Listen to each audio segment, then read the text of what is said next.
Kakek Abu Yazid al-Bustami adalah seorang penganut agama Zoroaster. Ayahnya adalah seorang di antara orang-orang terkemuka Bustam. Kehidupan Abu Yazid yang luar biasa bermula sejak ia berada di dalam kandungan ibunya. Setiap kali aku menyuap makanan yang kuragukan kehalalannya, ibunya sering berkata kepada Abu Yazid, "Engkau yang masih berada di dalam rahimku." Memberontak dan tidak mau berhenti, sebelum makanan itu kumuntahkan kembali. Pernyataan si ibu dibenarkan oleh Abu Yazid sendiri. Kepada Abu Yazid pernah ditanyakan, apakah yang terbaik bagi seorang manusia di atas jalan ini? Kebahagiaan yang merupakan bakat sejak lahir, jawab Abu Yazid. Jika kebahagiaan seperti itu tidak ada, sebuah tubuh yang sehat dan kuat. Jika tidak memiliki tubuh yang sehat dan kuat, pendengaran yang tajam. Jika tidak memiliki pendengaran yang tajam, hati yang mengetahui. Jika tidak memiliki hati yang mengetahui, mata yang melihat. Jika tidak memiliki mata yang melihat, kematian yang segera. Setelah sampai waktunya, si ibu mengirimkan Abu Yazid ke sekolah. Abu Yazid mempelajari Al-Quran. Pada suatu hari gurunya menerangkan arti satu ayat dari surah Luqman yang berbunyi, "Berterima kasihlah kepadaku dan kepada kedua orang tuamu." Ayat ini sangat menggetarkan hati Abu Yazid. Abu Yazid meletakkan batu tulisnya dan berkata kepada gurunya, "Izinkan aku pulang. Ada yang hendak kukatakan kepada ibuku." Sang guru memberi izin, Abu Yazid lalu pulang ke rumahnya. Ibunya menyambutnya dengan kata-kata, "Taifur, mengapa engkau sudah pulang? Apakah engkau mendapat hadiah atau adakah suatu kejadian yang istimewa?" "Tidak," jawab Abu Yazid. "Pelajaranku sampai pada ayat di mana Allah memerintahkan agar aku berbakti kepadanya dan kepadamu. Tetapi aku tak dapat mengurus dua buah rumah dalam waktu bersamaan. Ayat ini sangat menyusahkan hatiku. Mintalah diriku ini kepada Allah, sehingga aku menjadi milikmu seorang. Atau serahkanlah aku kepada Allah semata, sehingga aku dapat hidup untuk Dia semata-mata." "Anakku," jawab ibunya, "aku serahkan engkau kepada Allah, dan kubebaskan engkau dari semua kewajiban terhadapku. Pergilah engkau dan jadilah seorang hamba Allah." Di kemudian hari Abu Yazid berkata, "Kewajiban yang kukira sebagai kewajiban yang paling sepele di antara yang lain-lainnya, ternyata merupakan kewajiban yang paling utama, yaitu kewajiban untuk berbakti kepada ibuku. Di dalam berbakti kepada ibuku itulah kuperoleh segala sesuatu yang kucari, yakni segala sesuatu yang hanya bisa dipahami lewat tindakan disiplin diri dan pengabdian kepada Allah." Kejadiannya adalah sebagai berikut. Pada suatu malam, ibu meminta air kepadaku. Maka aku pun pergi mengambilnya, ternyata di dalam tempayan kami tak ada air. Kulihat dalam kendi, tetapi kendi itu pun kosong. Oleh karena itu, pergilah aku ke sungai, lalu mengisi kendi tersebut dengan air. Ketika aku pulang, ternyata ibuku sudah tertidur. Malam itu udara terasa dingin. Kendi itu tetap dalam rangkulanku. Ketika ibu terjaga, ia meminum air yang kubawa itu kemudian memberkati diriku. Kemudian terlihatlah olehku betapa kendi itu telah membuat tanganku kaku. "Mengapa engkau tetap memegang kendi itu?" ibu bertanya. "Aku takut ibu terjaga, sedang aku sendiri terlena," jawabku. Kemudian ibu berkata kepadaku, "Biarkan saja pintu itu setengah terbuka." Sepanjang malam, aku berjaga-jaga agar pintu itu tetap dalam keadaan setengah terbuka, dan agar aku tidak melalaikan perintah ibuku. Hingga akhirnya, fajar terlihat lewat pintu, begitulah yang sering kulakukan berkali-kali. Setelah si ibu memasrahkan anaknya kepada Allah, Abu Yazid meninggalkan Bustam, merantau dari satu negeri ke negeri lain selama 30 tahun, dan melakukan disiplin diri, dengan terus-menerus berpuasa di siang hari, dan bertirakat sepanjang malam. Ia belajar di bawah bimbingan 113 guru spiritual, dan telah memperoleh manfaat dari setiap pelajaran yang mereka berikan. Di antara guru-gurunya itu, ada seorang yang bernama Sadik. Ketika Abu Yazid sedang duduk di hadapannya, tiba-tiba Shadiq berkata kepadanya, "Abu Yazid, ambilkan buku yang di jendela itu." "Jendela? Jendela mana?" tanya Abu Yazid. "Telah sekian lama engkau belajar di sini, dan tidak pernah melihat jendela itu?" "Tidak," jawab Abu Yazid. "Apa peduliku dengan jendela? Ketika menghadapmu, mataku tertutup terhadap hal-hal lain. Aku tidak datang ke sini untuk melihat segala sesuatu yang ada di sini." "Jika demikian," kata si guru, "kembalilah ke Bustam. Pelajaranmu telah selesai." Abu Yazid mendengar bahwa di suatu tempat tertentu, ada seorang guru besar. Dari jauh Abu Yazid datang untuk menemuinya. Ketika sudah dekat, Abu Yazid menyaksikan betapa guru yang termasyhur itu meludah ke arah kota Mekah. Karena itu segera ia memutar langkahnya. Jika ia memang telah memperoleh semua kemajuan itu dari jalan Allah, Abu Yazid berkata mengenai guru tadi, niscaya ia tidak akan melanggar hukum seperti yang telah dilakukannya. Diriwayatkan bahwa rumah Abu Yazid hanya berjarak 40 langkah dari sebuah masjid.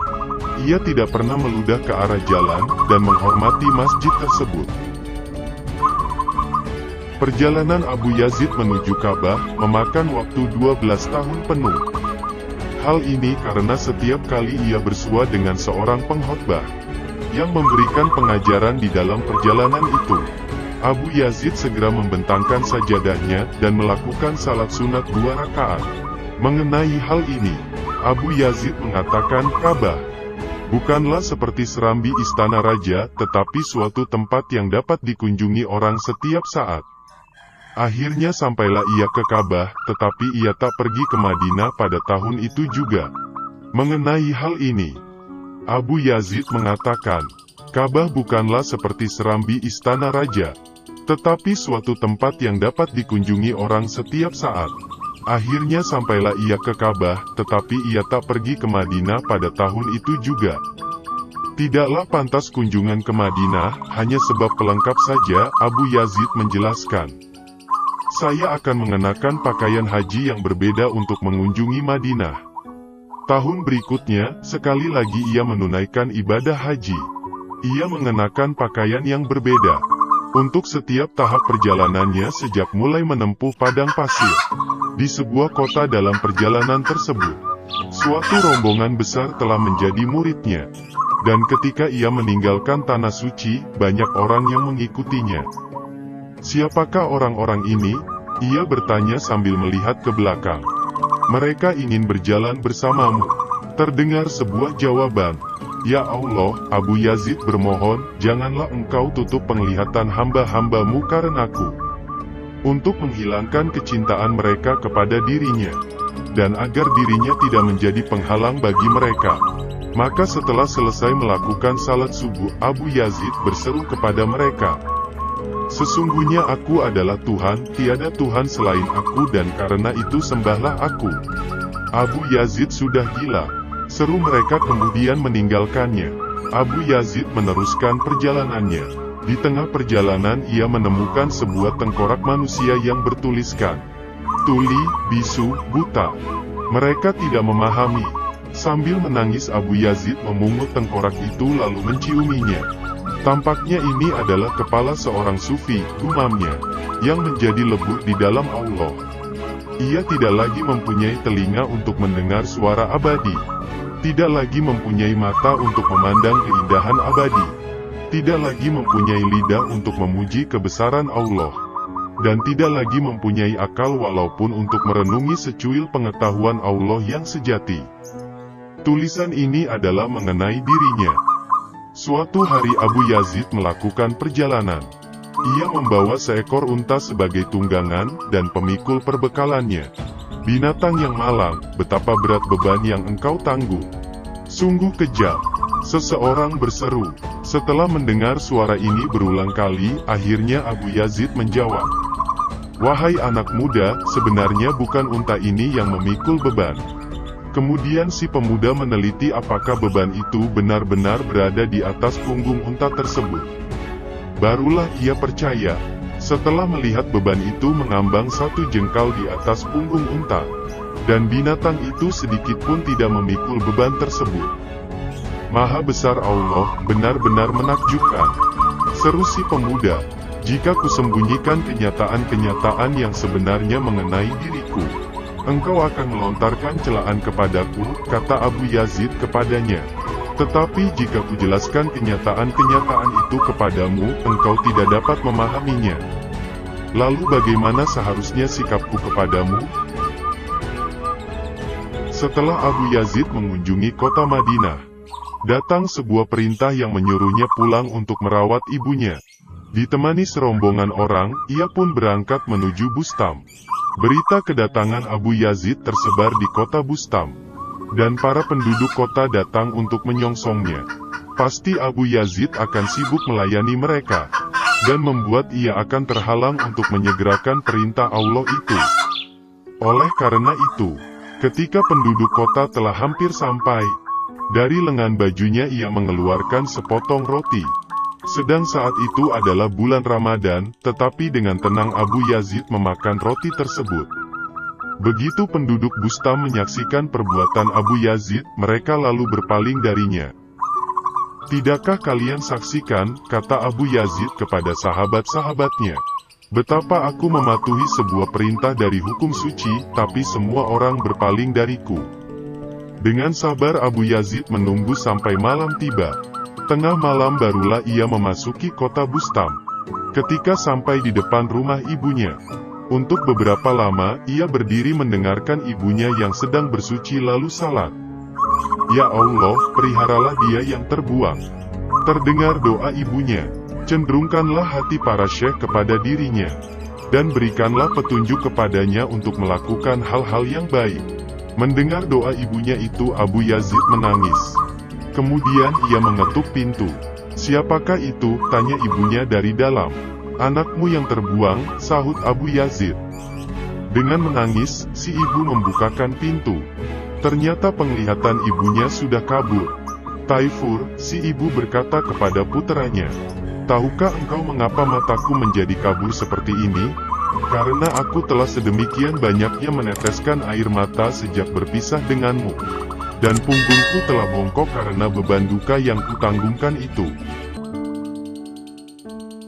Abu Yazid mengisahkan, dengan tatapan yang pasti, aku memandang Allah setelah dia membebaskan diriku dari semua makhluknya, menerangi diriku dengan cahayanya, membukakan keajaiban-keajaiban rahasianya, dan menunjukkan kebesarannya kepadaku. Setelah menatap Allah, kau pun memandang diriku sendiri dan merenungi rahasia serta hakikat diriku ini. Cahaya diriku adalah kegelapan jika dibanding dengan cahayanya. Kebesaran diriku sangat kecil jika dibanding dengan kebesarannya. Kemuliaan diriku hanyalah kesombongan yang sia-sia jika dibandingkan dengan kemuliaannya. Di dalam Allah segalanya suci, sedang di dalam diriku segalanya kotor dan cemar. Bila kurenungi kembali, maka tahulah aku bahwa aku hidup karena cahaya Allah. Aku menyadari kemuliaan diriku bersumber dari kemuliaan dan kebesarannya. Apapun yang telah kulakukan, hanyalah karena kemahakuasaannya. Apapun yang telah terlihat oleh mata lahirku, sebenarnya melalui Dia. Aku memandang dengan mata keadilan dan realitas. Segala kebaktianku bersumber dari Allah, bukan dari diriku sendiri, sedang selama ini aku beranggapan bahwa akulah yang berbakti kepadanya. Aku bertanya, ya Allah, apakah ini? Dia menjawab, semuanya adalah aku, tidak ada sesuatu pun juga kecuali aku. Kemudian ia menjahit mataku sehingga aku tidak dapat melihat. Dia menyuruhku untuk merenungi akar permasalahan, yaitu dirinya sendiri. Dia meniadakan aku dari kehidupannya sendiri, dan ia memuliakan diriku. Kepadaku dibukakannya rahasia dirinya sendiri sedikit pun tidak tergoyahkan oleh karena adaku. Demikianlah Allah, kebenaran yang tunggal menambahkan realitas ke dalam diriku. Melalui Allah aku memandang Allah, dan kulihat Allah di dalam realitasnya. Di sana aku berdiam dan beristirahat untuk beberapa saat lamanya. Kututup telinga dari derap perjuangan. Lidah yang meminta-minta ku telan ke dalam tenggorokan keputusasaan. Ku campakkan pengetahuan yang telah kutuntut. Dan kubungkamkan kata hati yang menggoda kepada perbuatan-perbuatan aniaya. Di sana aku berdiam dengan tenang. Dengan karunia Allah, aku membuang kemewahan-kemewahan dari jalan yang menuju prinsip-prinsip dasar. Allah menaruh belas kasihan kepadaku.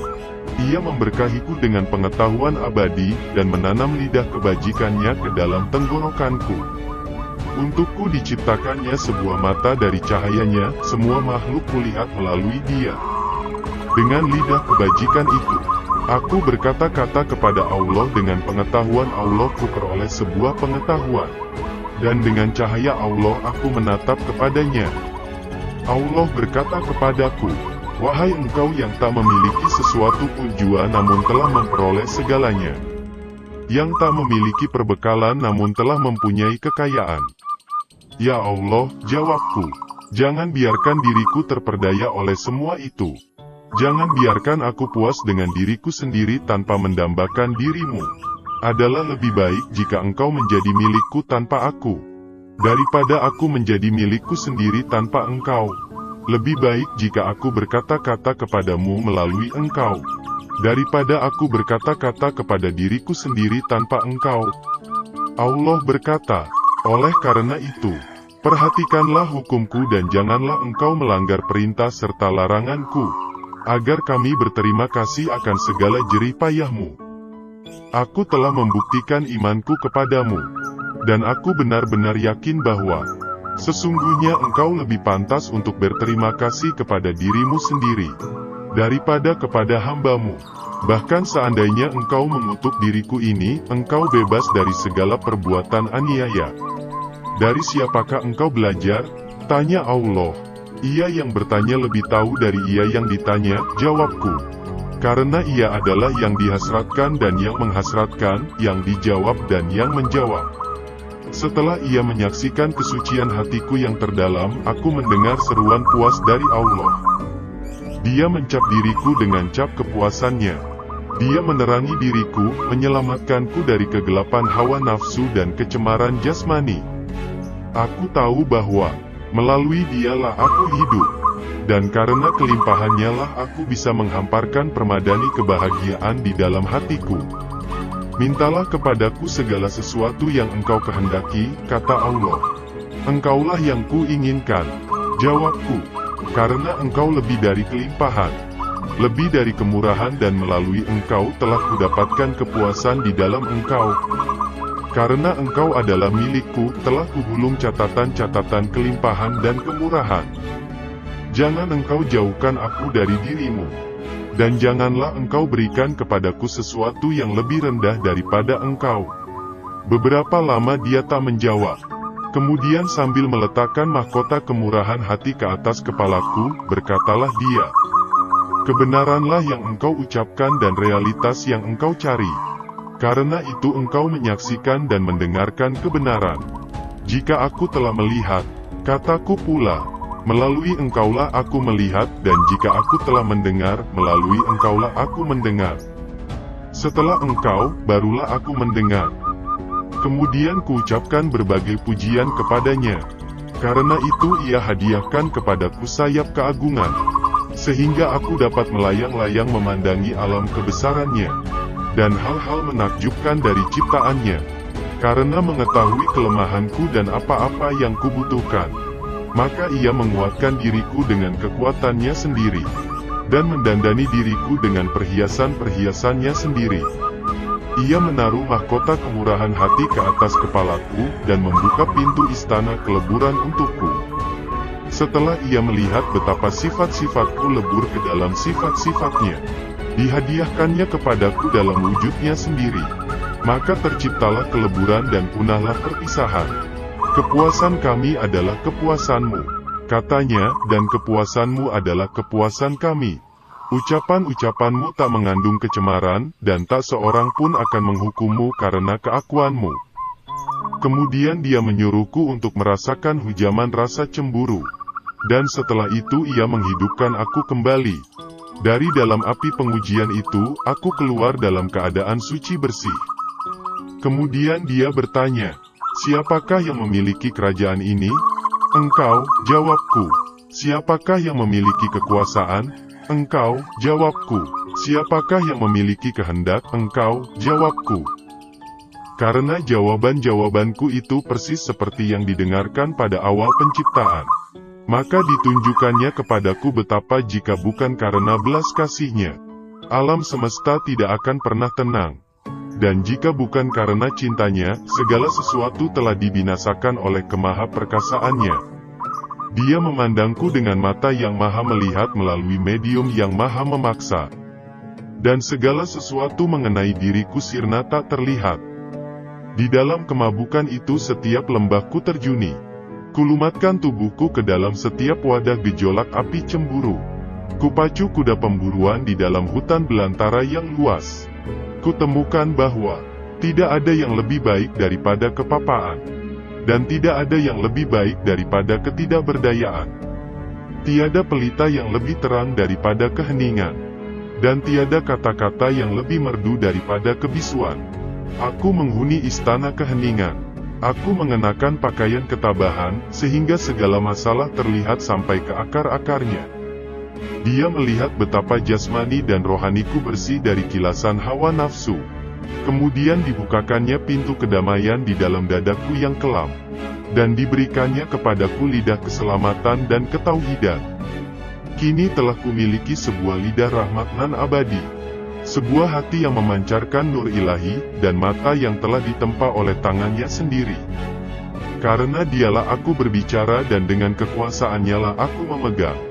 Karena melalui dia aku hidup, maka aku tidak akan pernah mati. Karena telah mencapai tingkat keluhuran ini, maka isyaratku adalah abadi. Ucapanku berlaku untuk selama-lamanya. Lidahku adalah lidah tauhid dan ruhku adalah ruh keselamatan. Aku tidak berbicara melalui diriku sendiri sebagai seorang pemberi peringatan. Dialah yang menggerakkan lidahku sesuai dengan kehendaknya, sedangkan aku hanyalah seseorang yang menyampaikan. Sebenarnya yang berkata-kata ini adalah Dia, bukan aku. Setelah memuliakan diriku, Dia berkata, "Hamba-hambaku ingin bertemu denganmu. Bukanlah keinginanku untuk menemui mereka," jawabku. "Tetapi jika engkau menghendakiku untuk menemui mereka, maka aku tidak akan menentang kehendakmu. Hiasilah diriku dengan keesaanmu, sehingga apabila hamba-hambamu memandangku, yang terpandang oleh mereka adalah ciptaanmu.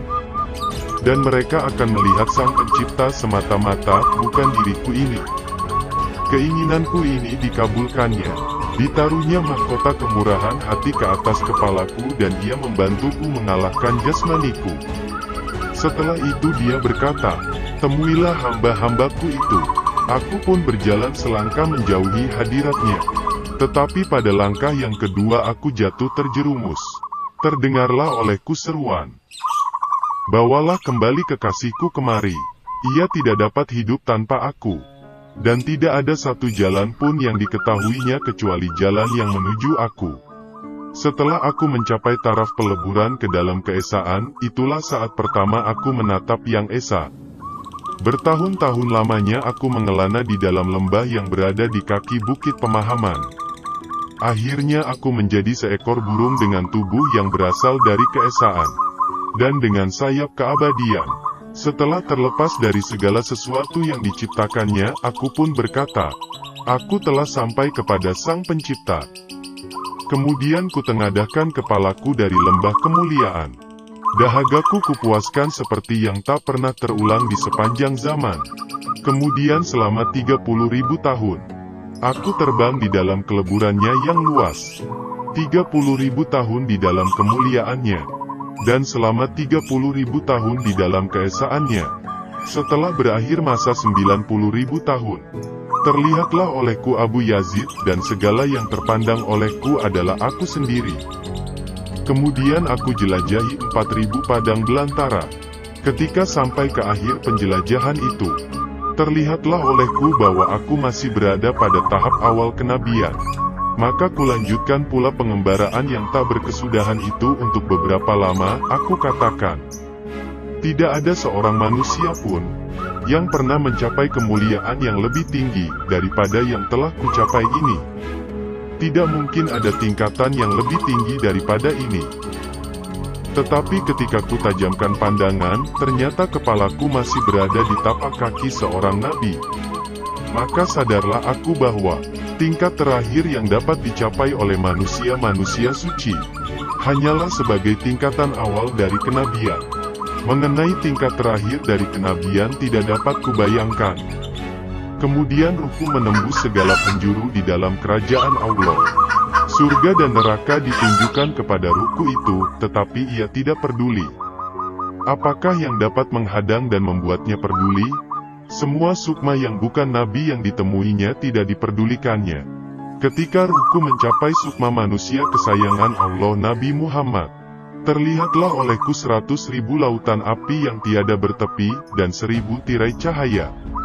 Seandainya kucercahkan kaki ke dalam yang pertama di antara lautan-lautan api itu, niscaya aku hangus binasa. Aku sedemikian gentar dan bingung sehingga aku jadi sirna.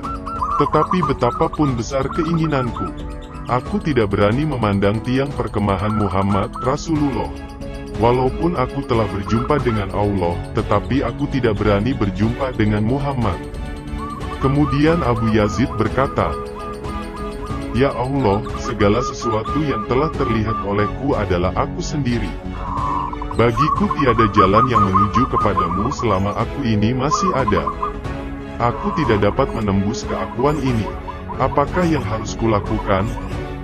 Maka terdengarlah perintah. Untuk melepaskan keakuan itu, ikutilah kekasih kami, Muhammad si orang Arab. Usaplah matamu dengan debu kakinya dan ikutilah jejaknya. Yahya bin Mu'az menulis surat kepada Abu Yazid.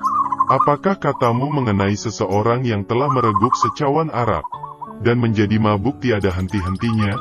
Aku tidak tahu, jawab Abu Yazid.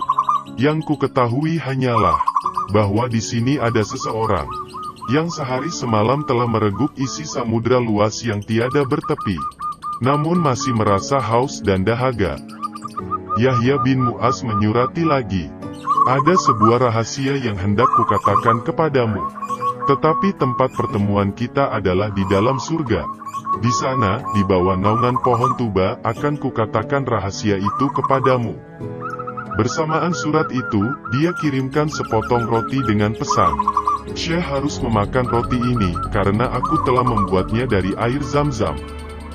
Di dalam jawabannya, Abu Yazid berkata mengenai rahasia yang hendak disampaikan Yahya bin Mu'az itu.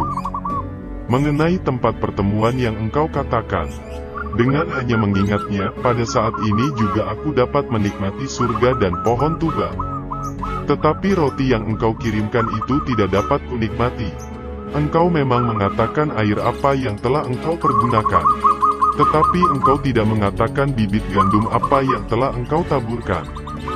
Maka Yahya bin Mu'az ingin sekali mengunjungi Abu Yazid.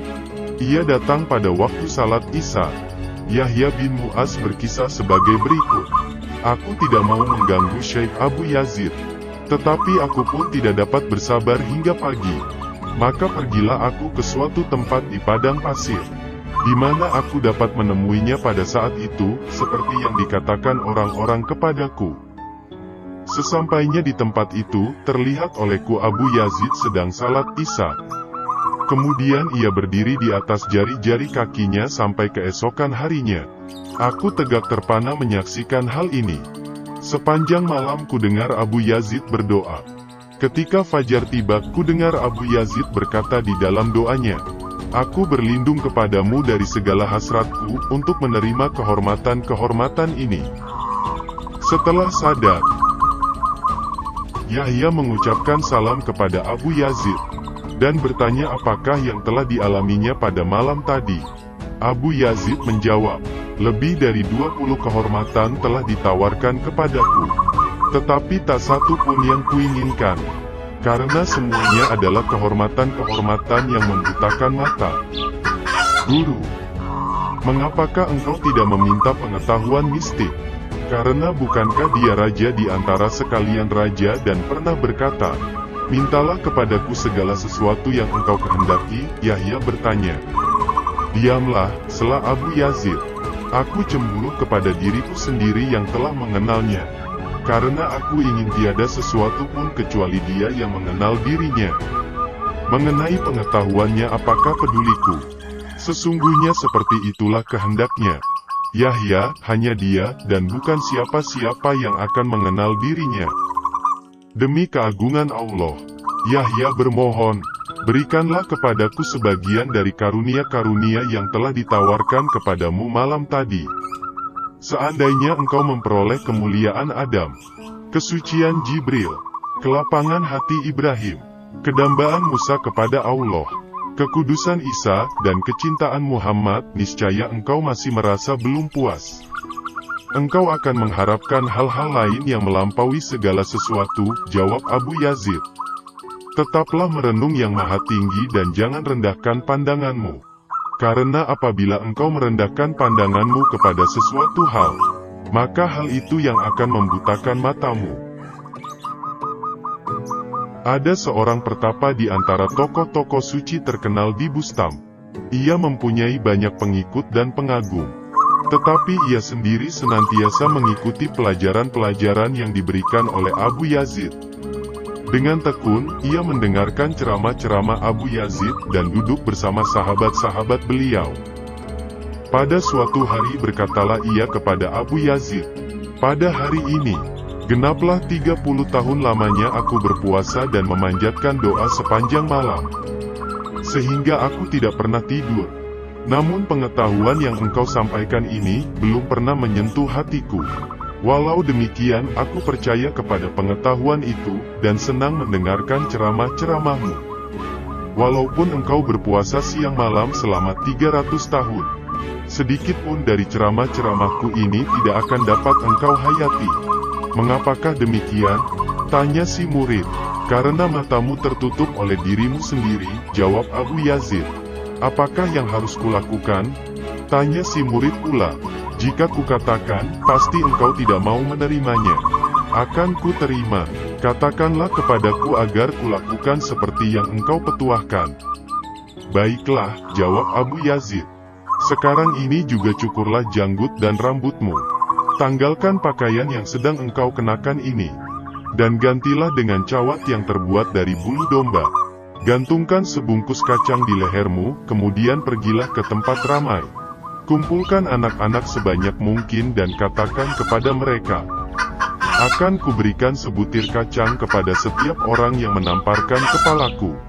Dengan cara yang sama pergilah berkeliling kota, terutama sekali ke tempat-tempat di mana orang-orang sudah mengenalmu. Itulah yang harus engkau lakukan. Maha besar Allah. Tiada Tuhan kecuali Allah," cetus si murid setelah mendengar kata-kata Abu Yazid itu.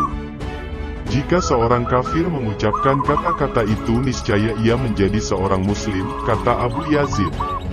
"Tetapi dengan mengucapkan kata-kata yang sama, engkau telah mempersekutukan Allah." "Mengapa begitu?"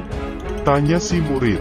"Karena engkau merasa bahwa dirimu terlalu mulia untuk berbuat seperti yang telah kukatakan tadi. Kemudian engkau mencetuskan kata-kata tadi untuk menunjukkan bahwa engkau adalah seorang penting, bukan untuk memuliakan Allah. Dengan demikian bukankah engkau telah mempersekutukan Allah? Saran-saranmu tadi tidak dapat kulaksanakan. Berikanlah saran-saran yang lain." Si murid berkeberatan. "Hanya itulah yang dapat kusarankan," Abu Yazid menegaskan. "Aku tak sanggup melaksanakannya." Si murid mengulangi kata-katanya. "Bukankah telah kukatakan bahwa engkau tidak akan sanggup untuk melaksanakannya? Dan engkau tidak akan menuruti kata-kataku," kata Abu Yazid. Abu Yazid berkata, 12 tahun lamanya aku menjadi pandai besi diriku sendiri. Kulemparkan diriku sendiri ke dalam tungku disiplin, sampai merah membara dan dalam nyala ikhtiar yang keras. Kemudian kutaruh diriku ke atas alas penyesalan. Lalu kupukul dengan martil pengutukan diri sendiri. Sehingga akhirnya dapatlah kutempa sebuah cermin diriku sendiri. Dan cermin itu senantiasa kupoles dengan segala macam kebaktian dan kepatuhan kepada Allah.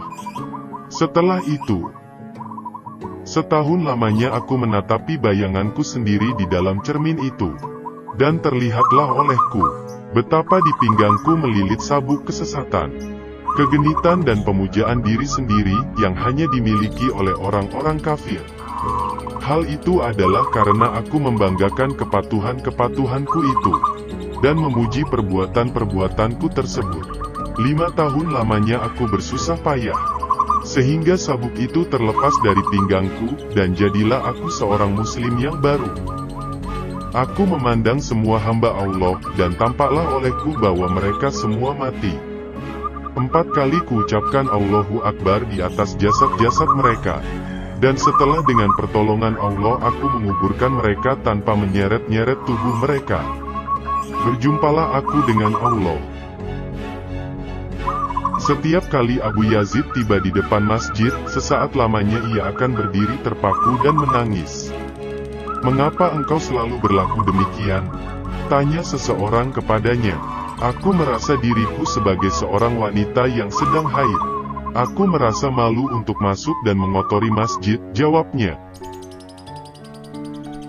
Suatu ketika Abu Yazid melakukan perjalanan ke Hijaz. Tetapi beberapa saat kemudian ia pun kembali lagi. "Di waktu yang sudah engkau tidak pernah membatalkan niatmu. Mengapa sekarang engkau berbuat demikian?" seseorang bertanya kepada Abu Yazid. "Baru saja aku palingkan wajahku ke jalan," jawab Abu Yazid. "Terlihatlah olehku seorang hitam yang menghadang dengan pedang terhunus dan berkata, 'Jika engkau kembali, selamat dan sejahteralah engkau. Jika tidak, akan kutebas kepalamu.' Engkau telah meninggalkan Allah di Bustam untuk pergi ke rumahnya." Abu Yazid mengisahkan, "Di tengah jalan, aku bertemu dengan seorang lelaki. Ia bertanya kepadaku, 'Hendak kemanakah engkau?' 'Ke tanah suci,' jawabku. 'Berapa banyakkah uang yang engkau bawa?' 200 dirham. 'Berikanlah uang itu kepadaku,' lelaki itu mendesak. 'Aku adalah seorang yang telah berkeluarga. Kelilingilah diriku sebanyak 7 kali, maka selesailah ibadah hajimu itu.' Aku menuruti kata-katanya kemudian kembali ke rumah." Umar meriwayatkan bahwa apabila Abu Yazid ingin menyendiri, baik untuk beribadah maupun untuk merenungi Allah, maka ia masuk ke dalam kamarnya, dan dengan cermat menutupi setiap celah dan lubang di dinding kamar itu. Mengenai tingkah lakunya ini, Abu Yazid menjelaskan, "Aku khawatir kalau ada suara atau kebisingan yang akan mengganggu. Sudah pasti yang dikatakannya itu hanya sebuah dalih semata." Isa Al-Bustami meriwayatkan, "Selama 13 tahun bergaul dengan Syekh Abu Yazid, tak pernah terdengar olehku ia mengucapkan sepatah kata pun. Demikianlah kebiasaannya, senantiasa menekurkan kepala ke atas kedua lututnya. Kadang menengadahkan, mengeluh dan kembali ke dalam perenungannya." Mengenai hal ini Sahlagi mengomentari, "Memang demikianlah tingkah laku Abu Yazid apabila berada dalam keadaan gundah, tetapi apabila berada dalam keadaan lapang, setiap orang akan mendapatkan manfaat dari ceramah-ceramahnya." Pada suatu ketika, Sahlagi bercerita, ketika Abu Yazid sedang berkholwat, terdengarlah ia mengucapkan kata-kata, "Maha besar aku, betapa mulia diriku ini." Ketika ia sadar, murid-muridnya menyampaikan kata-kata yang diucapkan lidahnya tadi kepadanya. Maka Abu Yazid menjawab, "Memusuhi Allah adalah sama dengan memusuhi Abu Yazid. Jika aku mengucapkan kata-kata seperti itu sekali lagi, cincanglah tubuhku ini."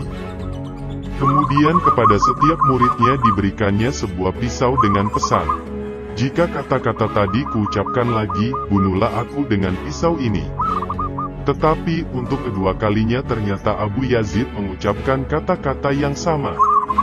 Murid-muridnya hendak membunuhnya, tetapi seketika itu juga tubuh Abu Yazid menggelembung dan memenuhi seluruh ruangan. Para sahabat melepaskan bata-bata dari dinding ruangan itu, sambil menghujamkan pisau ke tubuh Abu Yazid.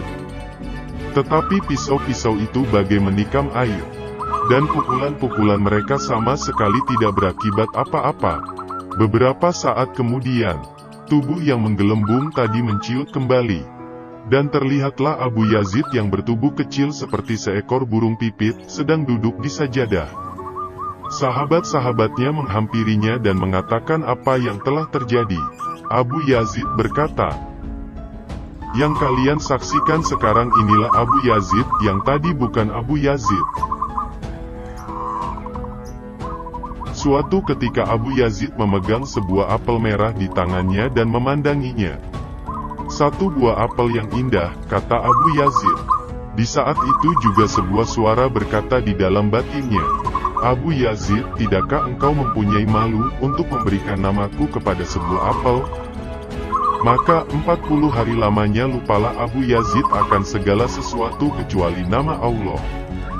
"Aku telah bersumpah," Syekh Abu Yazid menyatakan, "bahwa aku tidak akan memakan buah-buahan dari bustam selama hidupku." Abu Yazid mengisahkan, "Suatu hari ketika sedang duduk-duduk, datanglah sebuah pikiran ke dalam benakku, bahwa aku adalah syekh dan tokoh suci zaman ini. Tetapi begitu hal itu terpikirkan olehku, aku segera sadar bahwa aku telah melakukan dosa besar. Aku lalu bangkit dan berangkat ke Khurasan. Di sebuah persinggahan, aku berhenti dan bersumpah tidak akan meninggalkan tempat itu, sebelum Allah mengutus seseorang untuk membukakan diriku. 3 hari 3 malam aku tinggal di persinggahan itu. Pada hari yang keempat, kulihat seseorang yang bermata satu dengan menunggang seekor unta, sedang datang ke tempat persinggahan itu. Setelah mengamati dirinya dengan seksama, terlihatlah olehku tanda-tanda kesadaran ilahi di dalam dirinya. Aku mengisyaratkan agar unta itu berhenti, lalu unta itu segera menekukkan kaki-kaki depannya. Lelaki bermata satu itu memandangiku. "Sejauh ini engkau memanggilku," katanya, "hanya untuk membukakan mata yang tertutup, dan membukakan pintu yang terkunci, serta untuk menenggelamkan penduduk bustam bersama Abu Yazid?" Aku jatuh lunglai. Kemudian aku bertanya kepada orang itu, "Dari manakah engkau datang? Sejak engkau bersumpah itu, telah beribu-ribu mil yang kutempuh." Kemudian ia menambahkan, "Berhati-hatilah Abu Yazid. Jagalah hatimu." Setelah berkata demikian, ia berpaling dariku dan meninggalkan tempat itu. Zunnun mengirimkan sebuah sajadah kepada Abu Yazid. Tetapi Abu Yazid mengembalikannya kepada Zunnun sambil berpesan, "Apakah perluku dengan sebuah sajadah? Kirimkanlah sebuah bantal sebagai tempatku bersandar." Dengan ucapan tersebut, Abu Yazid ingin mengatakan bahwa ia telah berhasil mencapai tujuan. Maka Zunnun mengirimkan sebuah bantal yang empuk. Tetapi bantal itu pun dikembalikan Abu Yazid, karena pada saat itu, ia telah bertaubat dan tubuhnya tinggal kulit pembalut tulang. Mengenai perbuatannya ini, Abu Yazid mengatakan, "Manusia yang berbantalkan karunia dan kasih Allah, tidak membutuhkan bantal dari salah seorang di antara hambanya." Abu Yazid berkisah, "Suatu ketika aku bermalam di padang pasir. Kututupi kepalaku dengan pakaian dan aku pun tertidur. Tanpa disangka-sangka, aku mengalami sesuatu. Yang dimaksudkan adalah mimpi birahi. Sehingga aku harus mandi. Tetapi malam itu terlampau dingin. Dan ketika terjaga, aku merasa enggan sekali untuk bersuci dengan air dingin. Tunggulah sampai matahari tinggi," batinku berkata. Setelah menyadari betapa diriku enggan dan tidak memperdulikan kewajiban-kewajiban agama itu, aku segera bangkit, kulumerkan salju dengan jubahku, lalu aku mandi. Jubah yang basah itu kukenakan kembali, sehingga aku jatuh pingsan kedinginan. Beberapa saat kemudian aku siuman, ternyata jubahku telah kering.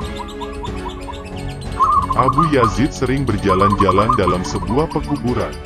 Pada suatu malam, ketika ia pulang dari pekuburan itu, ia berpapasan dengan seorang pemuda bangsawan yang memainkan sebuah kecapi. "Semoga Allah melindungi kita," seru Abu Yazid. Mendengar seruan itu, si pemuda menyerang Abu Yazid, dan memukulkan kecapi itu ke kepala Abu Yazid, sehingga kepalanya berdarah dan kecapi itu sendiri pecah. Ternyata si pemuda dalam keadaan mabuk dan tidak menyadari siapakah yang diserangnya itu. Abu Yazid terus pulang dan ketika hari telah siang, dipanggilnyalah salah seorang di antara murid-muridnya. "Berapakah harga sebuah kecapi?" tanya Abu Yazid kepadanya. Si murid memberitahu harganya. Dengan secari kain, dibungkusnya uang seharga kecapi, ditambah dengan makanan yang manis-manis, lalu dikirimkannya kepada si pemuda. "Sampaikan kepada si pemuda itu, bahwa Abu Yazid meminta maaf kepadanya.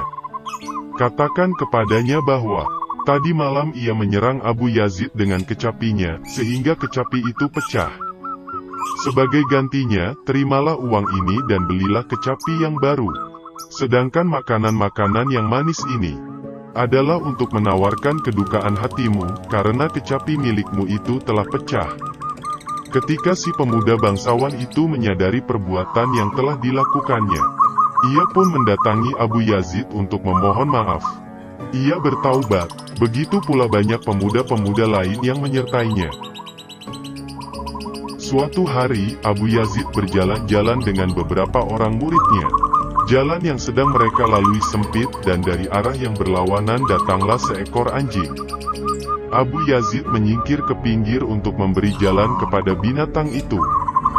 Salah seorang murid tidak menyetujui perbuatan Abu Yazid ini dan berkata, "Allah yang Maha Besar telah memuliakan manusia di atas segala makhluk-makhluknya. Abu Yazid adalah raja di antara kaum mistik, tetapi dengan ketinggian martabatnya itu, beserta murid-muridnya yang taat masih memberi jalan kepada seekor anjing. Apakah pantas perbuatan seperti itu?" Abu Yazid menjawab, "Anak muda, anjing tadi secara diam-diam telah berkata kepadaku, apakah dosaku dan apakah pahalamu pada awal kejadian, sehingga aku berpakaian kulit anjing, dan engkau mengenakan jubah kehormatan sebagai raja di antara para mistik? Begitulah yang sampai ke dalam pikiranku, dan karena itulah aku memberikan jalan kepadanya." Pada suatu hari, Abu Yazid sedang menyusuri sebuah jalan ketika seekor anjing berlari-lari di sampingnya. Melihat hal ini, Abu Yazid segera mengangkat jubahnya, tetapi anjing berkata, "Tubuhku kering dan aku tidak melakukan kesalahan apa-apa. Seandainya tubuhku basah, engkau cukup menyucinya dengan air yang bercampur tanah 7 kali. Selesailah persoalan di antara kita.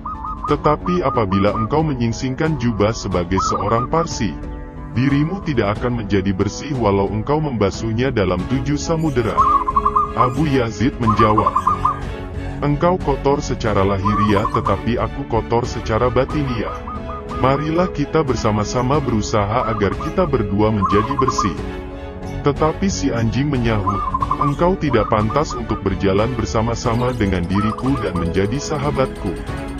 Karena semua orang menolak kehadiranku dan menyambut kehadiranmu. Siapapun yang bertemu denganku akan melempariku dengan batu. Tetapi siapapun yang bertemu denganmu akan menyambutmu sebagai raja di antara para mistik. Aku tidak pernah menyimpan sepotong tulang. Tetapi engkau memiliki sekarung gandum untuk makanan esok hari." Abu Yazid berkata, "Aku tidak pantas berjalan bersama seekor anjing. Bagaimana aku dapat berjalan bersama Dia yang abadi dan kekal? Maha besar Allah yang telah memberi pengajaran kepada yang termulia di antara makhluknya melalui yang terhina di antara semuanya." Kemudian Abu Yazid meneruskan kisahnya, "Aku sangat berduka, bagaimana aku dapat menjadi hamba Allah yang patuh? Aku berkata pada diriku sendiri, aku akan pergi ke pasar untuk membeli ikat pinggang yang dikenakan oleh orang-orang bukan muslim, dan ikat pinggang itu akan kupakai, sehingga namaku menjadi hina di dalam pandangan orang. Maka pergilah aku ke pasar hendak membeli sebuah ikat pinggang. Di dalam sebuah toko terlihat olehku ikat pinggang yang sedang terpajang. Harganya paling-paling 1 dirham. Kataku dalam hati. Kemudian aku bertanya kepada pelayan toko itu, berapa harga ikat pinggang ini? 1000 dinar, jawabnya. Aku tak dapat berbuat apa-apa, hanya berdiri dengan kepala tertunduk. Pada saat itu, terdengar olehku sebuah seruan dari atas langit. Tidak tahukah engkau bahwa dengan harga di bawah 1000 dinar, orang-orang tidak akan menjual sebuah sabuk untuk diikatkan ke pinggang seorang manusia seperti engkau. Mendengar seruan itu, hatiku bersorak girang, karena tahulah aku bahwa Allah masih memperhatikan hambanya ini. Suatu malam, Abu Yazid bermimpi malaikat-malaikat dari langit pertama turun ke bumi. Kepada Abu Yazid mereka berseru, "Bangkitlah dan marilah berzikir kepada Allah." Abu Yazid menjawab, "Aku tidak mempunyai lidah untuk berzikir kepadanya." Malaikat-malaikat dari langit yang kedua turun pula ke bumi. Mereka menyerukan kata-kata yang sama, dan Abu Yazid memberikan jawaban yang sama. Begitulah seterusnya, hingga malaikat-malaikat dari langit yang ketujuh turun. Namun kepada mereka ini pun Abu Yazid memberikan jawaban yang itu-itu juga. Maka malaikat-malaikat itu bertanya kepada Abu Yazid, "Kapankah engkau akan memiliki lidah untuk berzikir kepada Allah, apabila penduduk neraka telah tetap di neraka, dan penduduk surga telah tetap di dalam surga, dan hari berbangkit telah lewat?" Maka Abu Yazid akan mengelilingi tahta Allah sambil berseru, "Allah, Allah." Di dekat rumah Abu Yazid tinggal seorang penganut agama Zoroaster. Ia mempunyai seorang anak yang selalu menangis karena rumah mereka gelap tidak berlampu. Abu Yazid sendiri telah membawakan sebuah pelita untuk mereka. Si anak segera reda dari tangisnya. Mereka berkata, "Karena cahaya Abu Yazid telah memasuki rumah ini, maka sangat disayangkan apabila kita tetap berada di dalam kegelapan." Mereka segera memeluk agama Islam. Pada suatu malam, Abu Yazid tidak memperoleh kekhusyukan dalam salatnya. Maka berkatalah ia kepada muridnya, "Carilah jika ada barang berharga di dalam rumah ini." Murid-muridnya mencari-cari, lalu menemukan setengah tandan anggur. Kemudian Abu Yazid memerintahkan, "Bawalah anggur-anggur itu, dan berikan kepada orang-orang lain. Rumahku ini bukan toko buah-buahan." Setelah itu Abu Yazid dapat melakukan salat dengan khusyuk. Pada suatu hari, seseorang berkata kepada Abu Yazid, "Sewaktu ada orang yang meninggal dunia di Tabaristan, kulihat engkau di sana bersama Khidir alaihi salam. Dia merangkulkan tangannya ke lehermu, sedang engkau menaruh tanganmu ke punggungnya. Ketika para pengantar pulang dari pemakaman, kulihat engkau terbang ke angkasa." "Iya, segala yang engkau katakan itu benar-benar terjadi," jawab Abu Yazid. Pada suatu hari, seorang lelaki yang tidak mempercayai Abu Yazid datang berkunjung untuk mengujinya. "Katakanlah kepadaku jawaban sesuatu masalah," katanya kepada Abu Yazid. Abu Yazid melihat betapa lelaki itu tidak mempercayainya di dalam hati. Maka berkatalah Abu Yazid, "Di atas sebuah gunung ada sebuah gua, dan di dalam gua itu ada seorang sahabatku. Mintalah padanya untuk menjelaskan masalah itu kepadamu." Lelaki itu segera pergi ke gua yang dikatakan Abu Yazid. Tetapi yang dijumpainya di sana adalah seekor naga yang besar dan sangat menakutkan. Menyaksikan hal ini, ia pun jatuh pingsan, dan pakaiannya menjadi kotor. Begitu kembali siuman, cepat-cepat ia meninggalkan tempat itu, tetapi sepatunya tertinggal. Ia lalu kembali kepada Abu Yazid. Sambil bersujud di kaki Abu Yazid, ia bertaubat, lalu Abu Yazid berkata kepadanya, "Maha besar Allah, engkau tidak berani mengambil sepatumu hanya karena takut kepada makhluknya. Apabila engkau takut kepada Allah, bagaimanakah engkau berani mengambil rahasia yang engkau cari di dalam keingkaranmu?"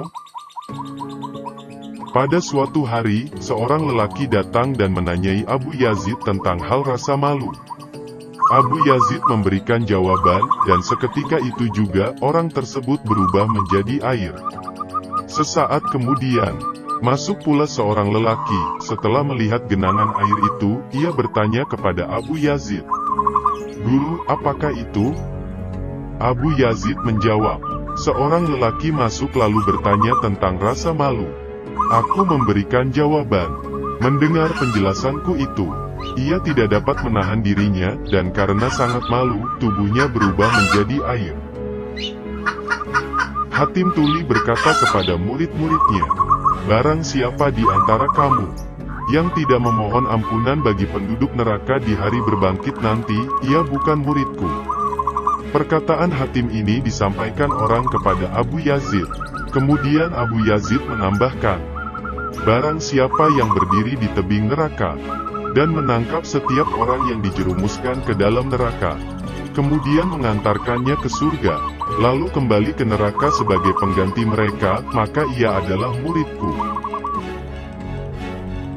Suatu ketika, pasukan kaum muslimin berperang melawan Bizantium. Mereka hampir dapat dikalahkan musuh. Tiba-tiba mereka mendengar sebuah seruan, "Abu Yazid, tolonglah." Seketika itu juga, api menyembur dari arah Khurasan, sehingga pasukan orang-orang kafir mati ketakutan, dan pasukan kaum muslimin dapat memenangkan pertempuran. Abu Yazid ditanya orang, "Bagaimana engkau dapat mencapai tingkat kesalehan yang seperti ini?" "Pada suatu malam, ketika aku masih kecil," jawab Abu Yazid, "aku keluar dari kota Bustam. Bulan bersinar terang, dan bumi tertidur tenang. Tiba-tiba kulihat suatu kehadiran. Di sisinya ada 18.000 dunia, yang tampaknya sebagai sebuah debu belaka. Hatiku bergetar kencang, lalu hanyut dilanda gelombang ekstase yang dahsyat. Aku berseru, 'Ya Allah, sebuah istana yang sedemikian besarnya tapi sedemikian kosong. Hasil karya yang sedemikian agung, tapi begitu sepi.' Lalu terdengar olehku sebuah jawaban dari langit, 'Istana ini kosong, bukan karena tak seorang pun memasukinya, tetapi karena kami tidak memperkenankan setiap orang untuk memasukinya. Tak seorang manusia yang tak mencuci muka pun, yang pantas menghuni istana ini.' Maka aku lalu bertekad untuk mendoakan semua manusia. Kemudian terpikirlah olehku, bahwa yang berhak untuk menjadi penengah manusia adalah Muhammad. Oleh karena itu, aku hanya memperhatikan tingkah lakunya sendiri. Kemudian terdengarlah suara yang menyeruku, 'Karena engkau berjaga-jaga untuk selalu bertingkah laku baik, maka aku muliakan namamu sampai hari berbangkit nanti. Dan umat manusia akan menyebutmu raja para mistik, sufi.' Abu Yazid menyatakan, 'Sewaktu pertama kali memasuki rumah suci, yang terlihat olehku hanya rumah suci itu. Ketika untuk kedua kalinya memasuki rumah suci itu, yang terlihat olehku adalah pemilik rumah suci. Tetapi ketika untuk yang ketiga kalinya memasuki rumah suci, baik si pemilik maupun rumah suci itu sendiri tidak terlihat olehku.' Yang dimaksudkan Abu Yazid adalah, aku hilang di dalam Allah, sehingga tak sesuatu pun yang terlihat olehku tentulah Allah. Pada suatu malam seorang lelaki datang ke rumah Abu Yazid dan memanggilnya. 'Siapakah yang engkau cari?' tanya Abu Yazid. 'Abu Yazid,' jawab lelaki itu, 'orang malang. Aku sendiri telah mencari Abu Yazid selama 30 tahun. Tetapi tiada jejak atau tanda-tanda mengenai dirinya yang dapat kutemui,' sahut Abu Yazid. Ketika pernyataan Abu Yazid itu disampaikan kepada Zunnun, ia berkata, 'Ya Allah, limpahkanlah kasih-Mu kepada saudaraku Abu Yazid. Ia telah hilang beserta orang-orang yang telah hilang di dalam Allah.' Sedemikian sempurna kekhusyukan Abu Yazid berbakti kepada Allah, sehingga setiap hari apabila ditegur oleh muridnya, yang senantiasa menyertainya selama 20 tahun, ia akan bertanya, 'Anakku, siapakah namamu?' Suatu hari si murid berkata kepada Abu Yazid, 'Guru, engkau mengolok-olokku. Telah 20 tahun aku mengabdi kepadamu, tetapi setiap hari engkau menanyakan namaku.' 'Anakku,' Abu Yazid menjawab, 'aku tidak mengolok-olokmu. Tetapi namanya telah memenuhi hatiku dan telah menyisihkan nama-nama yang lain. Setiap kali aku mendengar sebuah nama yang lain, segeralah nama itu terlupakan olehku.' Abu Yazid berkata, 'Allah yang Maha Besar telah berkenan menerimaku di dalam 2000 tingkatan. Di dalam setiap tingkatan itu dia menawarkan sebuah kerajaan kepadaku, tetapi kutolak. Allah berkata kepadaku, Abu Yazid, apakah yang engkau inginkan? Aku menjawab, aku ingin tidak menginginkan. Engkau dapat berjalan di atas air. Orang-orang berkata kepada Abu Yazid, sepotong kayu pun dapat melakukan hal itu. Jawab Abu Yazid, engkau dapat terbang di angkasa. Seekor burung pun dapat melakukan itu. Engkau dapat pergi ke Ka'bah dalam satu malam. Setiap orang sakti dapat melakukan perjalanan dari India ke Demavan dalam satu malam. Jika demikian, apakah yang harus dilakukan oleh manusia-manusia sejati? Mereka bertanya kepada Abu Yazid. Abu Yazid menjawab, seorang manusia sejati tidak akan menautkan hatinya kepada siapapun, kecuali kepada Allah. Abu Yazid berkata, dunia telah kutalak 3. Kemudian seorang diri aku berjalan menuju yang sendiri. Aku berdiri di hadapan hadiratnya dan berseru, ya Allah, kecuali engkau, tidak sesuatu pun yang kuinginkan. Apabila engkau telah kuperoleh, maka semuanya telah kuperoleh.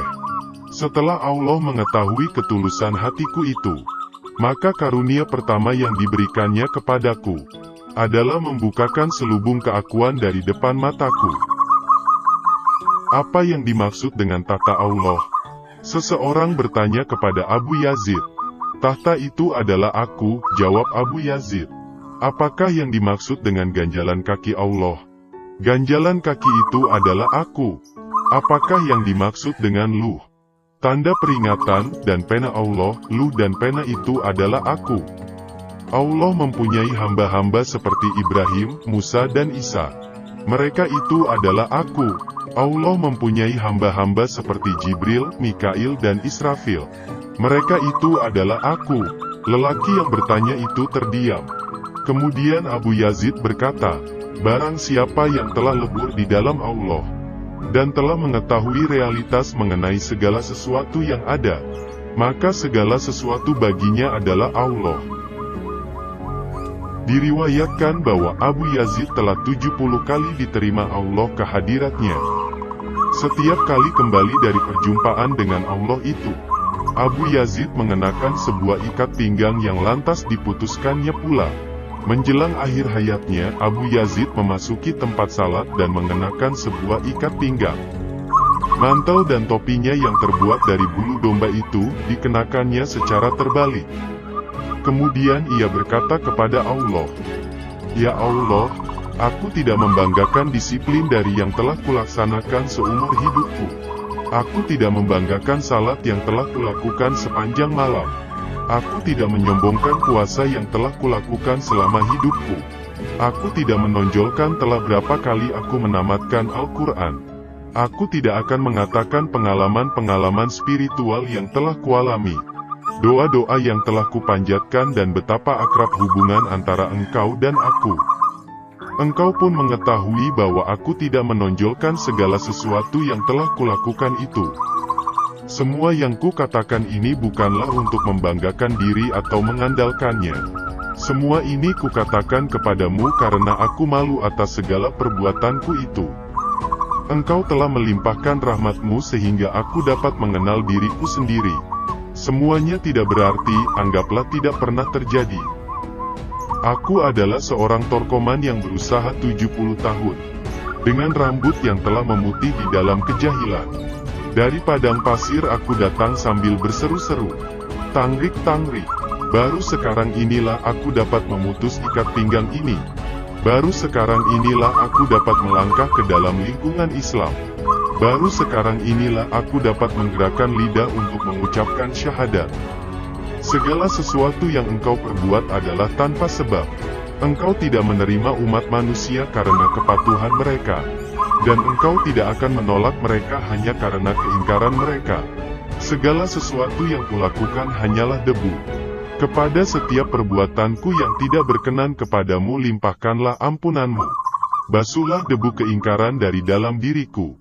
Karena aku pun telah membasuh debu kelancangan karena mengaku telah mematuhimu.